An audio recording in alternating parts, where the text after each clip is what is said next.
বন্ধুরা, আজকে আমরা ভাওয়ালগঞ্জ থেকে চিলাহাটির সুন্দর রাস্তাটি আপনাদেরকে দেখাবো। তো চলুন আমরা আপনাদেরকে সুন্দর রাস্তাটি দেখাবো। তো চললাম, দেখতে পাচ্ছেন রাস্তাটি অনেক সুন্দর কাজ হয়েছে, মাঝখানে ডিভাইডার দেওয়া হয়েছে।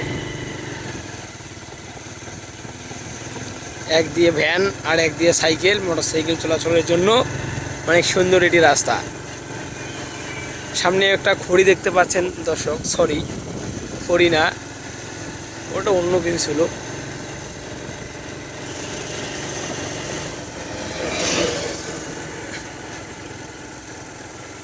অনেক সুন্দর এলাকাটি, দেখুন চারপাশ কত সুন্দর, সবুজ শ্যামলে ঘেরা আমাদের এই চিলাহাটি বাজার।